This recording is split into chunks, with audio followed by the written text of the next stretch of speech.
Hello friends. So today's topic is nervous system of human beings, मानव का तंत्रिका तंत्र। And ये पूरा मेरा वीडियो जो है वो 10th क्लास के बेसिस पर है, although it is a elaborated topic. So let's start.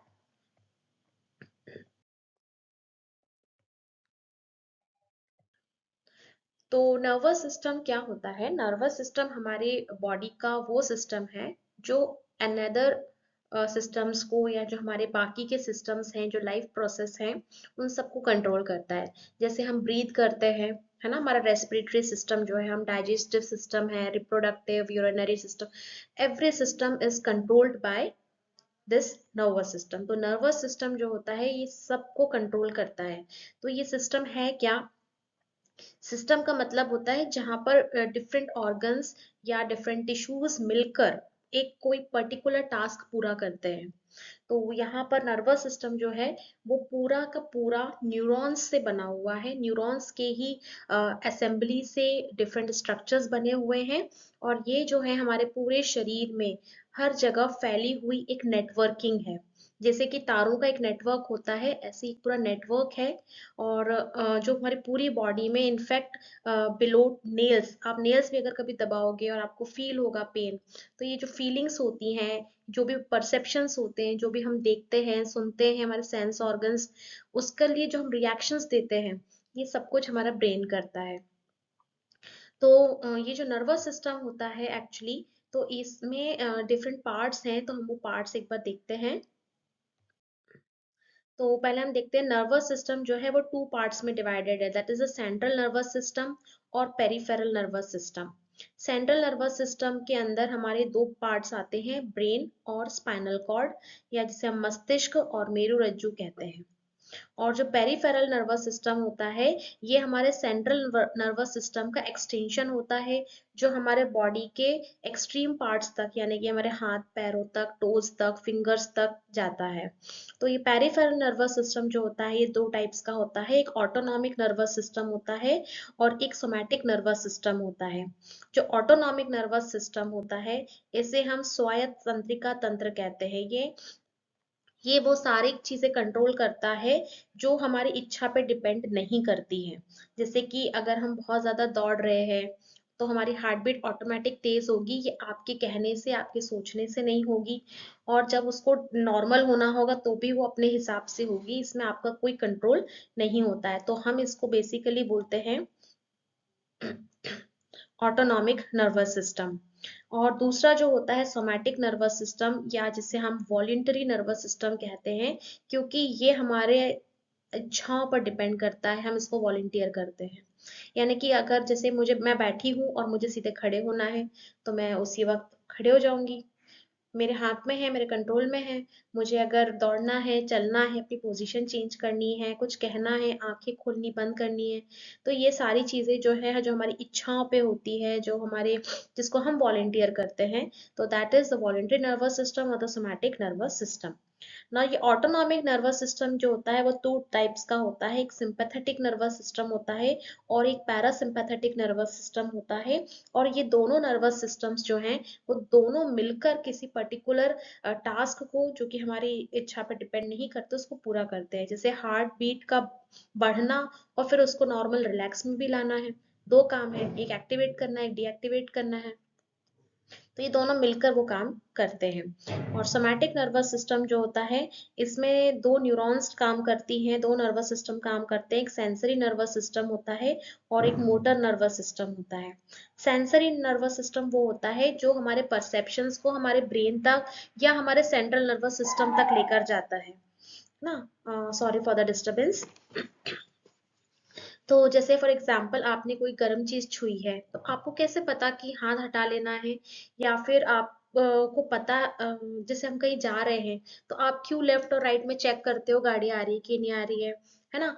तो जो चीज हम देखते हैं और जो चीज हम सुनते हैं, हमारे जो सेंस होते हैं, है ना, जो हम टेस्ट करते हैं या स्मेल करते हैं या कोई चीज टच करते हैं, पेन फील करते हैं या प्रेशर फील करते हैं, ये सारी चीजें ब्रेन तक जब पहुंचती हैं, वो वाला जो सिस्टम होता है वो सेंसरी नर्वस सिस्टम होता है।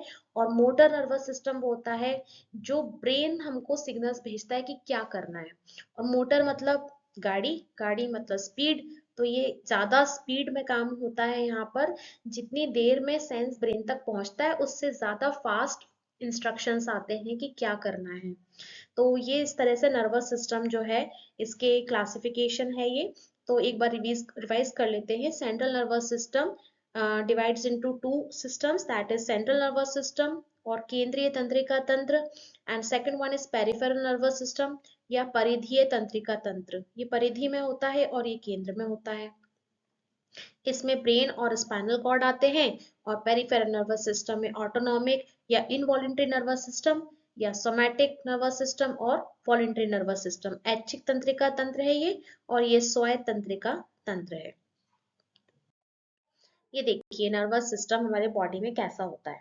तो जो सेंट्रल नर्वस सिस्टम होता है ये आपको ब्राउन कलर से दिखेगा क्योंकि केंद्र में है, हमारे एक्सेस में होता है। तो इसमें आ जाता है हमारा ये ब्रेन आ जाता है, और साथ में ये जो आपको कॉर्ड दिख रही है ये स्पाइनल कॉर्ड होती है। ठीक है, जिसे हम मेरू रज्जु कहते हैं। तो मस्तिष्क और मेरू रज्जु ये जो है सेंट्रल नर्वस सिस्टम है। और फिर इनसे निकलने वाली जो ब्रांचिंग होती है, जो हमारे पूरे शरीर की एक्सट्रीम पोजिशंस तक जा रही है, ये देखिए हाथों तक, ये पूरी पैरों तक जा रही है, टोस तक जा रही है। और अंदर यहाँ पर जितने भी हमारे ऑर्गन्स होते हैं, हमारा चाहे डाइजेस्टिव सिस्टम के ऑर्गन्स हो, यूरिनरी सिस्टम के ऑर्गन्स हो, सब में जो सेंस का जाना और वहाँ के इंस्ट्रक्शंस आना, ये वाला जो सिस्टम होता है जो ब्लू कलर से शो हो रहा है, पेरिफेरल नर्वस सिस्टम है। तो आप देखिए यहाँ पर ये इस तरह से जो ये पूंछ दिख रही है, जो टेल फॉर्म में दिख रही है, ये हमारी स्पाइनल कॉर्ड होती है। और ये ब्रेन होता है। तो कहने का मतलब ये होता है कि सारे ऑर्गन्स, ये सारे ऑर्गन्स चाहे आंख हो, आंख, lungs, heart, stomach, liver, intestines, kidney, है ना, ब्लैडर और अपने जो जेनाइटल्स होते हैं, इन सब से जो सेंस जो है वो ब्रेन तक जाता है। तो किससे होता हुआ जाएगा? पहले स्पाइनल कॉर्ड रास्ते में आएगा हमेशा, और उसके बाद ब्रेन तक जाएगा। कोई भी चीज डायरेक्ट ब्रेन से कनेक्टेड नहीं है। सारे चीजें जो सब तरफ से जो सेंस जो जाता है ब्रेन तक, वो स्पाइनल कॉर्ड से होता हुआ जाएगा। तो स्पाइनल कॉर्ड एक कह सकते हैं कि जो प्रिंसिपल के नीचे जो स्कूल्स में होते हैं ना कोऑर्डिनेटर्स, वो होते हैं। ठीक है, और ब्रेन जो है वो प्रिंसिपल होता है। फाइनल इंस्ट्रक्शंस जो है वो किससे आएगा? ब्रेन से आएगा। तो एक बार यहाँ पर आप देखिए ये पूरा ब्रेन है। ब्रेन की जो ब्रेन स्टेम होती है वहीं से आगे एक्सटेंड होता है ये स्पाइनल कॉर्ड। अब ये जो स्पाइनल कॉर्ड है इसके भी 5 पार्ट्स होते हैं, आप देखिए। तो और ये स्पाइनल कॉर्ड कहाँ होता है? जो हमारी रीढ़ की हड्डी होती है, जो हमारी बैकबोन होती है, उसके बीच में जो गैप होता है, उसके बीच में जो एक स्पेस होती है, उसमें ही ये प्रोटेक्टेड रहती है। तो चूंकि ये बहुत ही नाजुक ऑर्गन्स होते हैं, तो इनको प्रोटेक्शन की जरूरत होती है। तो जो ब्रेन होता है वो it is protected by the skull, है ना, जो खोपड़ी होती है उससे वो प्रोटेक्टेड होता है। और जो स्पाइनल कॉर्ड होता है, स्पाइनल कॉर्ड को प्रोटेक्शन के लिए क्या है? रीढ़ की हड्डी दी गई है। तो इसके भी जो 5 पार्ट्स होते हैं, तो ये होते हैं सर्वाइकल, थोरैसिक, लंबार, सैक्रल और कॉक्सियल। तो सर्वाइकल जो होते हैं, इसमें 7 बोन्स के अंदर तक जो स्पाइनल कॉर्ड होता है, और इसमें 7 पेयर न्यूरॉन्स निकलती हैं, है ना। तो आप ये देखिए C1 से C7 तक इसको बोला गया है। उसके बाद थोरैसिक आता है। थोरैसिक जो होती है, इसमें जो होती है 12 होती है। उसके बाद लंबार आते हैं, इसमें 5 पेयर होती है नर्वस सिस्टम की। और सैक्रल ये लास्ट में आता है, सैक्रल 5 होती है। और उसके बाद ये छोटा सा जो दिख रहा है ये कॉक्सियल है, जहां पर आपको पता है कि हमारी जो रीढ़ की हड्डी होती है वहां पर 5, पहले जब टेल हुआ करती थी वो लंबी होती थी, उसके बाद ये बिल्कुल रिस्ट्रिक्ट हो जाती है, छोटी सी हो जाती है, कंस्ट्रिक्ट होके, उसको हम कॉक्सियल कहते हैं। यहाँ पर कोई नर्वस सिस्टम की न्यूरॉन्स यहाँ से नहीं निकलती हैं। तो सैक्रल तक जो होती है ये लास्ट है जब हमारे न्यूरॉन्स के पेयर जो है वो निकलते हैं। तो हम आगे देखते हैं। अब न्यूरॉन क्या होता है ये देखते हैं। न्यूरॉन को हम कहते हैं the functional unit of the nervous system. ये फंक्शन करता है तभी हमारा नर्वस सिस्टम फंक्शन करता है। इनका कलेक्टिव फंक्शन ही हमारे नर्वस सिस्टम का फंक्शन होता है। तो जो सबसे छोटी इकाई होती है, जो सबसे छोटा पार्ट होता है, वो न्यूरॉन होता है। तो ये न्यूरॉन कैसा होता है ये हम देखेंगे। और इस न्यूरॉन के जो पार्ट्स हैं, ये जो आपको बड़ा सा एक पार्ट दिख रहा है, इसको हम कहते हैं सेल बॉडी, है ना, इसको हम बोलते हैं सेल बॉडी या हिंदी में बोलते हैं कोशिकाएं। और इसके अंदर एक न्यूक्लियस होता है जिसे हम बोलते हैं केंद्रक। और जैसा कि सेल में होता है बहुत सारा साइटोप्लाज्म होता है, छोटे छोटे ग्रैन्यूल्स होते हैं। अब ये ग्रैन्यूल्स किसके होते हैं? ये ग्रैन्यूल्स होते हैं प्रोटीन्स के और न्यूक्लिक एसिड के ग्रैन्यूल्स होते हैं। और इन ये जो बॉडी में जो ये सेल बॉडी की जो प्लाज्मा मेम्ब्रेन होती है बाहर ऐसे एक्सटेंड हो जाती है और इसकी ब्रांचिंग होती है, और इन ब्रांचेस को हम बोलते हैं डेंड्राइट्स या द्रुमाक्ष्य। उसके बाद ये एक तरफ से इस तरह से पूरी एक्सटेंड होती है नीचे तक, इसे हम बोलते हैं एक्सॉन या तंत्रिकाक्ष। और इसके ऊपर आप देखोगे ये ब्लैक कलर के जो सेल्स दिख रहे हैं इनको हम बोलते हैं श्वान कोशिका या श्वान सेल्स। और ये क्या करते हैं, एक स्लाइमी सा एक सब्सटेंस रिलीज करते हैं जो नर्वस सिस्टम को ऊपर से कवर करता है और एक इंसुलेट कर देता है, ताकि इसके अंदर जो सिग्नल्स या जो करंट फॉर्म में जो सिग्नल्स जाते हैं वो यहाँ से लीक ना हो और उनकी जो स्पीड है वो फास्ट रहे। अगर यहाँ से कुछ लीक होगा तो स्पीड कम हो जाएगी। तो ये जो मोटर न्यूरॉन्स होती हैं मोस्टली जो ब्रेन से आती हैं, उनमें ज्यादातर ये शील्ड पाई जाती है, और ये शील्ड जो है वो कहलाती है माइलिन शीथ, या इसको माइलिन आवरण भी कहते हैं। और ये कौन फॉर्म करता है? ये करते हैं श्वान सेल्स फॉर्म करते हैं, है ना। और जहां पर ये लेयर नहीं बन पाती है, वो जो गैप रह जाता है माइलिन शीथ का, वो कहलाता है नोड्स ऑफ रनवियर। ठीक है। और उसके बाद जो एक्सॉन होता है या जो तंत्रिकाक्ष होता है, इसकी फिर से एक ब्रांचिंग होती है लास्ट में, और जो लास्ट में हम इसको कहते हैं एक्सॉन एंडिंग्स या तंत्रिकाक्ष सिरा, है ना। और यहाँ पर छोटे छोटे नॉब्स होते हैं, बटन्स जैसे स्ट्रक्चर्स तो दिख रहे हैं, उनको नॉब्स कहते हैं या साइनेप्टिक नॉब्स कहते हैं। इससे इसके द्वारा एक न्यूरॉन जो है वो किसी दूसरे न्यूरॉन से कनेक्टेड होती है और सिग्नल्स ट्रांसफर करती है। तो इस तरीके से तो जो हमारा पूरा ब्रेन बना हुआ है वो किससे बना हुआ है? ये हमारा ब्रेन जो है ये न्यूरॉन्स, ये बहुत सारे न्यूरॉन्स का कलेक्टिव फॉर्म है। और इसके अलावा इसमें कुछ स्टार सेल्स भी होते हैं जो प्रोटेक्शन का काम करते हैं, और इस तरह से हमारा ब्रेन फॉर्म होता है। ये देखिए एक न्यूरॉन ये है और एक न्यूरॉन ये है नेक्स्ट वाली, तो इनके बीच में यहाँ पर सिग्नल ट्रांसफर होता है। तो हम इस जगह को साइनेप्स कहते हैं या साइनेप्टिक क्लेफ्ट कहते हैं। और यहाँ पर सिग्नल कैसे ट्रांसफर होते हैं, यहाँ पर कुछ केमिकल्स रिलीज होते हैं, उसके द्वारा ये सिग्नल ट्रांसफर होते हैं। और इन केमिकल्स को हम कहते हैं न्यूरोट्रांसमीटर्स। न्यूरोट्रांसमीटर्स ये जो सिग्नल्स होते हैं वो इलेक्ट्रिक फॉर्म में होते हैं। तो एक न्यूरॉन के अंदर जब ये इलेक्ट्रिक फॉर्म में जाते हैं तो एंड में ये इलेक्ट्रिक एनर्जी जो होती है केमिकल एनर्जी में कन्वर्ट होती है। ये केमिकल एनर्जी फिर से इलेक्ट्रिकल एनर्जी में कन्वर्ट होती है नेक्स्ट न्यूरॉन में। तो ये जो दो न्यूरॉन्स होते हैं इनके आपस में जो सिग्नल्स ट्रांसफर होते हैं वो केमिकल फॉर्म में होते हैं। और इस एरिया को साइनेप्टिक क्लेफ्ट कहा जाता है ना। और जहां से आ रही है न्यूरॉन से वो कहलाती है प्री साइनेप्टिक टर्मिनल, और जहां जा रही है वो कहलाती है पोस्ट साइनेप्टिक टर्मिनल।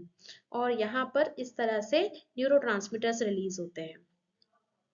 और इस तरीके से जो आपको अंदर ये दिख रहा है ना पूरा स्ट्रक्चर, इस तरीके से हमारे शरीर में पूरा नेटवर्क है, इतना बारीक नेटवर्क बनाया है गॉड ने कि इसको हम ह्यूमन फॉर्म में इतना कॉम्प्लिकेटेड स्ट्रक्चर बना ही नहीं सकते हैं, अभी तक तो नहीं बना है।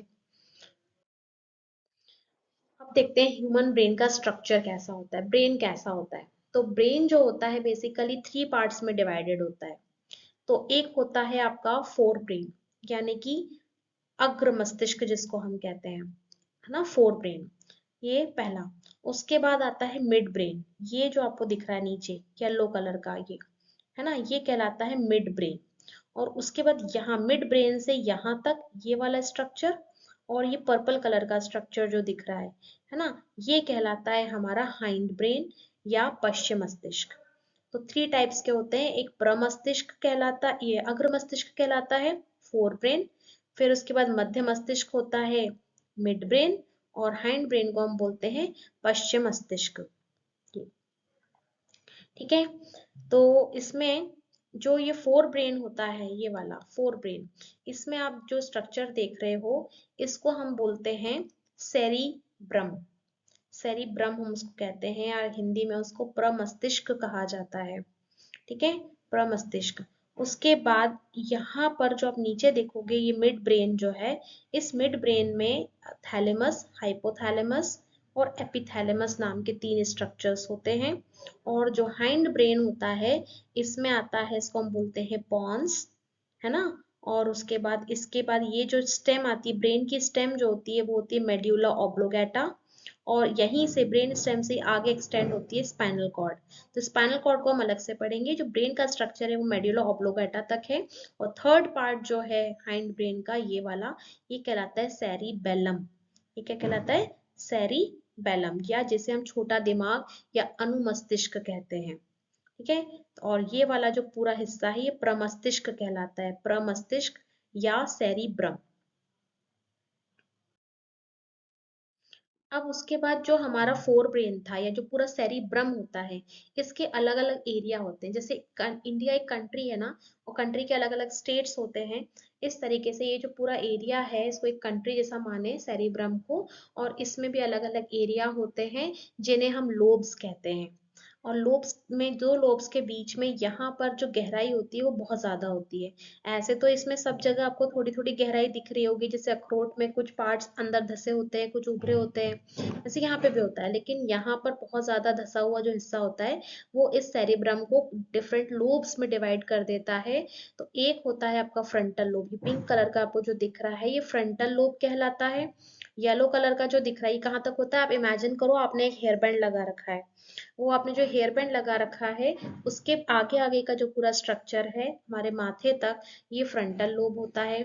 उसके बाद बैंड जो आपने लगा रखा है ना, हेयर बैंड, और पीछे आपने, पीछे तक, जहाँ पे अपना ये चांद बोलते हैं ना, चांद दिखता है, ये भौरा दिखता है, उसके थोड़ा और नीचे तक, यहाँ तक हमारा पैराइटल लोब होता है।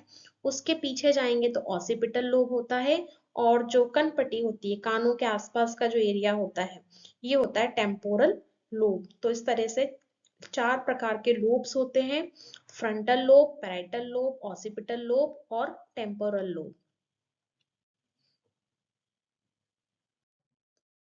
ठीक है, ये ह्यूमन ब्रेन आप देखिए। और हर लोब का अपना एक फंक्शन है ना। जो पहला फ्रंटल लोब जो फंक्शन करेगा, वो फंक्शन पैराइटल लोब नहीं करेगा। तो सबके अपने अपने फंक्शंस बटे हुए हैं। तो क्या फंक्शंस होते हैं, ये हम देखते हैं।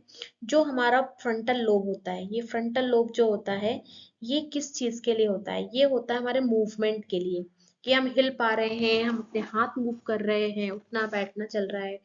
उसके बाद यहाँ से हमारी थिंकिंग इनिशिएशन आती है, जो भी हम सोचते हैं और जो भी हम इमेजिन करते हैं, वो सारी चीजें जो होती हैं, वो यहीं से आती है। उसके बाद रीजनिंग या जजमेंट करना, कि अपन से किसी ने कुछ कहा या किसी ने कुछ किया, तो हम जज करते हैं सही है गलत है, तो उसके पीछे क्या कारण जानने की कोशिश करते हैं। तो रीजनिंग यहाँ से आती है। फिर हमारे जो बिहेवियर होता है, इमोशनल बिहेवियर, यानी कि अपन किस, कोई कोई बहुत ज्यादा दयालु होता है, या कोई कोई बहुत ज्यादा एग्रेसिव होता है, तो हमारे जो बिहेवियर्स होते हैं, वो भी हमारे फ्रंटल लोब से कंट्रोल होते हैं। हमारी मेमोरी और हमारी स्पीकिंग, मेमोरी यहाँ से भी होती है और मेमोरी टेम्पोरल लोब से भी होती है। ठीक है। और हमारी जो स्पीकिंग एबिलिटी होती है, यानी कि कोई कितना अच्छा क्लियर बोलता है, कोई तुतलाता है, या कोई बहुत फास्ट बोलता है, कोई बहुत स्लो बोलता है, तो हमारे जो भी स्पीकिंग जेस्चर्स होते हैं, वो सब जो है वो हमारे फ्रंटल लोब से आते हैं। यानी हमारी टंग कंट्रोल करता है ये। ठीक है। उसके बाद जो पैराइटल लोब होता है, ये पैराइटल लोब में हम लेफ्ट और राइट के बीच में जानकारी करते हैं, क्या सीधा है, क्या उल्टा है, क्या राइट में है, क्या लेफ्ट में, का जो ज्ञान होता है, वो हमारे पैराइटल लोब से आता है। उसके बाद जो सेंसेशंस होते हैं, वो भी पैराइटल लोब में। रीडिंग एबिलिटी, यानी कि हम कोई भी नई लैंग्वेज सीखते हैं, उसको रीड करते हैं, इंग्लिश, हिंदी, मलयालम, तेलुगु, या जो भी आपकी लैंग्वेज है, उसको जब आप रीड कर रहे हो, वो रीडिंग एबिलिटी जो होती है, वो पैराइटल लोब से आती है। और बॉडी के जो ओरिएंटेशंस होते हैं, कि किस तरफ मुड़ना है, अपन चल रहे हैं, अपन को टर्न होना है, तो ये सब जो है वो पैराइटल लोब हेल्प करता है। उसके बाद पीछे जो ऑसिपिटल लोब आता है, अब चीज यहाँ पे ऑसिपिटल आपको हमेशा याद रखना है, जहां पर भी ओसी वर्ड आता है या ऑप्ट वर्ड आता है, या, है ना, ये आंखों से रिलेटेड होता है, तो ये हमारी विजन के लिए होता है। और यहाँ से हमारे विजुअल रिसेप्शन यानी जो भी हम कुछ देखते हैं और उसका जो दिमाग में चित्र बैठ जाता है, हमारी मेमोरी में बैठ जाता है, वो सारी चीजें जो हैं वो यहाँ से आती हैं। जैसे आपको पता होगा कि हम जो भी चीजें देखते हैं तो हमारी आंखों में जो रेटिना होता है उस पे हर चीज उल्टी बनती है, उसमें जो इमेजेस फॉर्म होती हैं वो उल्टी होती हैं, इन्वर्टेड होती हैं। उसको सीधा करके दिखाने का काम जो होता है वो ऑसिपिटल लोब का होता है। उसके बाद टेम्पोरल लोब, ये डार्क पिंक कलर में जो है टेम्पोरल लोब है ना, ये आपको लैंग्वेज समझने में मदद करता है और ये बचपन में बहुत स्ट्रांग होता है। इसलिए बचपन में जो भी भाषा बच्चा सीखता है, सुनता है, वो बहुत जल्दी उसको वो ग्रास्प कर पाता है। हमारा बिहेवियर भी यहाँ से आता है, मेमोरी यहाँ से आती है, और हियरिंग, क्योंकि कान के पास है तो हियरिंग। ठीक है, तो ये सारी चीजें जो फंक्शंस होते हैं ब्रेन के, किसके ब्रेन में भी, किसके सेरिब्रम के फंक्शंस हैं ये, सेरिब्रम्स के भी लोब्स के फंक्शन है। ठीक है, उसके बाद जो सेरिबेलम होता है, यानी पीछे का जो अपन ने अनुमस्तिष्क पढ़ा था, उसका भी फंक्शन हम यहाँ देख लेते हैं। ये बनाता है बॉडी में बैलेंस। आपने देखा होगा जब बच्चा बहुत छोटा होता है और जब वो चलना सीखता है तो वो कितनी बार गिरता है, वो बॉडी को बैलेंस नहीं कर पाता, किसी एक तरफ वो झुकता है, गिर जाता है। और वही चीज होती है बुढ़ापे में भी, इंसान जो है वो लड़खड़ाने लगता है। उसका कारण ये होता है कि उस टाइम पर ये वीक होता है। जब बच्चा छोटा है, अभी उसकी डेवलपिंग स्टेज चल रही है, उसका ब्रेन डेवलप हो रहा है, 5 इयर्स तक डेवलपमेंट चलता है, तो वहां पर बच्चों का जो सेरिबेलम होता है वीक होता है, इसलिए बच्चे लड़खड़ाते हैं और बुढ़ापे में भी वीक हो जाता है। और कोऑर्डिनेशन बिठाना, कोऑर्डिनेशन मतलब पोजीशंस, जब हम पोजीशंस चेंज करते हैं तो हम गिर नहीं जाए। ठीक है, वो कोऑर्डिनेट करना। और उसके बाद हमारी मसल्स को ही कंट्रोल करता है। ऑब्वियस सी बात है कि जब हम मूवमेंट करेंगे तो हमारी मसल्स काम करेंगी, तो उनको भी ये कंट्रोल करता है। आपने कई बार देखा होगा एंजाइटी में किसी किसी का पैर हिलने लगता है, उसको पकड़ के बैठते हैं तो भी वो ठीक नहीं होता है। तो ये सारी चीजें जो है वो हमारे सेरिबैलम से कंट्रोल होती हैं। उसके बाद जो ब्रेन स्टेम में आता है, जिसमें हमारा पॉन्स और मेड्यूला ऑब्लोगैटा आता है, यहाँ यहाँ से क्या कंट्रोल होता है, मेड्यूला ऑब्लोगैटा से हमारी ब्रीदिंग कंट्रोल होती है, हमारा ब्लड प्रेशर कंट्रोल होता है, हार्ट बीट कंट्रोल होती है ना। और ये गुटकने की, स्वेलो करने की, जो हम खाना खाते हैं उसको अंदर गुटकते हैं ना, स्वेलो करते हैं, वो यहाँ से कंट्रोल होता है। डाइजेशन, बॉडी का टेम्परेचर, यानी कि फीवर आना या बॉडी का टेम्परेचर अपन मेंटेन करते हैं ना, ठंडी में भी सर्दी में भी बॉडी के अंदर का टेम्परेचर हम मेंटेन करके रखते हैं वो। और अलर्टनेस, हमारी नींद, कई बार होता है कि हम सो भी रहे होते हैं और अ, आहट होती है, हम जग जाते हैं, कुछ लोग नहीं भी जगते हैं। वो सारी चीजें यहाँ से ही कंट्रोल होती है। हम यहाँ से हम कॉन्शियस में आते हैं, अलर्ट पोजीशन में आते हैं ब्रेन स्टेम से। तो ये जो है फंक्शंस ऑफ द ब्रेन है। है ना। और जो स्पाइनल कॉर्ड होता है वो देखिए कैसा होता है। ये जो आपको दिख रही है हमें रीढ़ की हड्डी का एक छोटा सा टुकड़ा है, ये रीढ़ की हड्डी का टुकड़ा है ना। इस रीढ़ की हड्डी के टुकड़े में अंदर हमारी पूरी स्पाइनल कॉर्ड होती है इस तरह से, तो आप ये देख सकते हो, ये रही, ये स्पाइनल कॉर्ड है, ये पूरी नीचे तक जाती है ना। कहाँ तक जाती है, सैक्रल तक जाती है। उसके बाद ये कॉकीजियल में नहीं जाती है। और इसमें से आप देखो यहाँ से इसकी ब्रांचिंग निकल रही है और एक ब्रांचिंग इसकी यहाँ से निकल रही है, फिर ये दो पार्ट्स में डिवाइड भी हो रही है। ठीक है, एक जाती है आगे वाले बॉडी की तरफ, एक जाती है पीछे वाले बॉडी की तरफ, और ये पूरा हिस्सा राइट है और ये पूरा हिस्सा लेफ्ट है। जब ये लेफ्ट में जाएगी तो भी ये बॉडी के आगे वाले हिस्से में भी जाएगी, ये बॉडी के पीछे पीठ वाले हिस्से में भी जाएगी। तो इस तरह से ये स्पाइनल कॉर्ड होता है। जब स्पाइनल कॉर्ड को हम काटते हैं इस तरह से, तो हमको कुछ ऐसा स्ट्रक्चर देखने को मिलता है ये। ठीक है, फिर हम देखते हैं रिफ्लेक्स एक्शन या रिफ्लेक्स आर्क क्या होता है। आप देखोगे रिफ्लेक्स एक्शन का मतलब होता है sudden reaction without any thinking, without any logic. हम जो सडन रिएक्शन देते हैं हम उसको रिफ्लेक्स बोलते हैं। फॉर एग्जाम्पल आप देखोगे कि आप खाना बना रहे हो, सबसे कॉमन एग्जाम्पल मैं बता रही हूँ जो सब यही देते हैं, कि आप खाना बना रहे हो और आपने जल्द कोई चीज, गर्म चीज पे हाथ लगा लिया है तवे पे, या फिर आप प्रेस कर रहे हो और प्रेस एकदम, तो आप क्या करोगे, कुछ सोचोगे नहीं और एकदम हाथ हटा लोगे बिना ये सोचे कि मेरा हाथ कहीं टकरा भी सकता है। आप इतना सोचोगे ही नहीं कि मेरा हाथ कहीं से टकरा जाएगा। बस आपको उधर से हाथ हटाना होता है, ये आपका रिफ्लेक्स होता है। तो स्पाइनल कॉर्ड जो होता है ये हमारे रिफ्लेक्स एक्शन को कंट्रोल करता है। फॉर एग्जाम्पल, आप रोड क्रॉस कर रहे हो और अचानक से सामने से तेज गाड़ी आई, आप बस मूव करोगे बिना ये सोचे कि मुझे किस तरफ मूव होना है। आप इतना दिमाग लगाओगे ही नहीं कि मैं राइट में जाऊं कि मैं लेफ्ट में जाऊं, आप बस वहां से मूव हो जाओगे। तो इस तरह से रिफ्लेक्स एक्शन जो होता है, और रिफ्लेक्स एक्शन का जो डायरेक्शन है, जब हम उसको डायग्रामेटिकली रिप्रेजेंट करते हैं, हम उसे रिफ्लेक्स आर्क कहते हैं या प्रतिवर्ती चाप कहते हैं। और रिफ्लेक्स एक्शन को हम प्रतिवर्ती क्रिया कहते हैं। अब ये कैसे होता है ये समझेंगे। ठीक है, तो जैसे फॉर एग्जाम्पल यहाँ से एक स्टिमुलस आया। स्टिमुलस कोई भी ऐसी चीज जो आपको प्रेरित करती है, चाहे वो बाहर की हो चाहे वो शरीर के अंदर की हो। तो जैसे आपको पिन चुभ गई, ये पिन चुभा दी है यहाँ पे, तो ये एक स्टिमुलस का काम करेगा, संवेदन का काम करेगा। यहाँ से फटाफट ग्राही जो होंगे, रिसेप्टर्स जो होंगे, वो उस पेन को लेंगे, है ना, यानी कि न्यूरॉन्स जो होंगे वो लेंगे, और ये इस तरीके से एक न्यूरॉन से दूसरे तीसरे इस तरह से पूरे कहाँ तक जाएंगे, स्पाइनल कॉर्ड तक जाएंगे। और जैसे ही स्पाइनल कॉर्ड तक जाएंगे तो ये किस तरह की न्यूरॉन हो गई, सेंसरी न्यूरॉन या संवेदी तंत्रिका तंत्र, है ना। तो संवेदी तंत्रिका कोशिका है ये, और ये इस तरह से जाएगी। और यहाँ पर अंदर जो ग्रीन कलर की न्यूरॉन दिख रही है, मिक्स न्यूरॉन होती है, और ये सेंसरी का काम भी करती है और मोटर न्यूरॉन का भी काम करती है। फटाफट से ये जो है फिर वो अगली न्यूरॉन को ट्रांसफर करेगी, मोटर न्यूरॉन है, और ये सडन जाएगी हमारी मसल्स तक, और मसल्स को फटाफट से बोलेगी मूव करो, और आप एक्शन में आ जाओगे।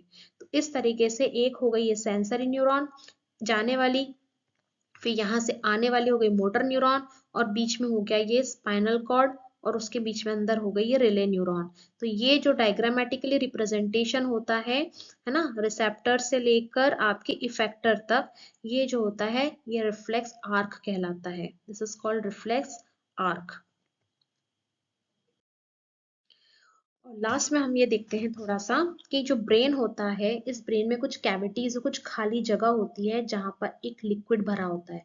अभी जो आपको ब्लू ब्लू कलर का सब दिख रहा है, ये एक प्रकार का लिक्विड है, और इस लिक्विड को हम बोलते हैं CSF या सेरिब्रो स्पाइनल फ्लूइड। और ये जो खाली जगह होती है जहां पर ये फ्लूइड भरा होता है, इन जगह को हम बोलते हैं वेंट्रिकल्स। क्या बोलते हैं, वेंट्रिकल्स। 5 वेंट्रिकल होते हैं, यार ध्यान रखिएगा, ठीक है। 5 वेंट्रिकल होते हैं, और जिसमें ये आपका थर्ड वेंट्रिकल है यहाँ पर जो दिख रहा है ये वाला, और 2 लेटरल वेंट्रिकल होते हैं दोनों साइड में, लेफ्ट में और राइट में। 2 लेटरल वेंट्रिकल होते हैं, और ये आपका फोर्थ वेंट्रिकल होता है, ठीक है। और बाकी जगह ये साइनसेस होते हैं कुछ, ये है ना, खाली जगह होती है। और ये जो होता है कोरॉइड प्लेक्सस कहलाता है, और यहाँ कोरॉइड प्लेक्सस वो जगह होती है जहां से CSF प्रोड्यूस होता है, सेरिब्रोस्पाइनल फ्लूइड प्रोड्यूस होता है, और ये पूरे वेंट्रिकल्स में इस तरह से सर्कुलेट होता रहता है, और ये स्पाइनल कॉर्ड तक भी जाता है। तो एक्चुअली में ये लिक्विड होता क्या है, इसकी क्या फंक्शन है, इसके भी क्वेश्चंस आते हैं। तो देखते हैं हम इसके क्वेश्चंस। क्वेश्चंस मतलब इसका आंसर देखते हैं।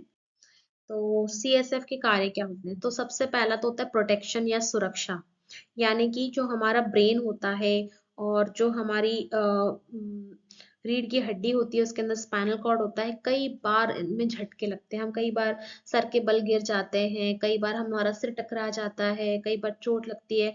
तो अंदर जो उसमें जर्क लगता है, जो झटके लगते हैं, उससे ये कुशन का तरह काम करता है, और उसमें हमें कम चोट पहुंचती है। जैसे एक गुब्बारा है, गुब्बारे में पिन लगाई, फट गया, लेकिन अगर एक पानी वाला गुब्बारा है, उसको कुछ सेकंड्स वो और झेल जाएगा, क्योंकि उसके अंदर क्या है, पानी है जो प्रेशर को बियर कर लेता है। तो वैसे ही कुशन का काम करता है CSF फ्लूइड। दूसरा, पोषक तत्वों का परिवहन, यानी कि जो न्यूट्रिशन होता है ना, वो पूरे ब्रेन की हर कोशिका तक, हर सेल तक जो है वो सेरिब्रोस्पाइनल फ्लूइड के द्वारा ही पहुंचता है, ठीक है। जैसे कि ग्लूकोज हो गया, प्रोटीन हो गया, या कुछ मिनरल्स हो गए, है ना, जो भी मेटाबोलाइज्ड प्रोडक्ट्स होते हैं, वो सब जो है ब्रेन तक पहुंचाने का काम जो है वो CSF फ्लूइड का होता है। थर्ड, वहां पर सेल्स हैं, सेल्स में काम चल रहा है तो ऑब्वियस सी बात है टॉक्सिन्स भी बनते हैं, उन टॉक्सिन्स को निकालने में भी यही मदद करता है, सारे टॉक्सिन्स को ये कैरी करके ब्लड में छोड़ देता है। ठीक है, उसके बाद जो है ये प्रेशर जो होता है, उस प्रेशर को भी ये कंट्रोल करता है, मस्तिष्क में जो प्रेशर पड़ता है, जो दबाव पड़ता है, वो भी इस उसको भी ये कंट्रोल करता है।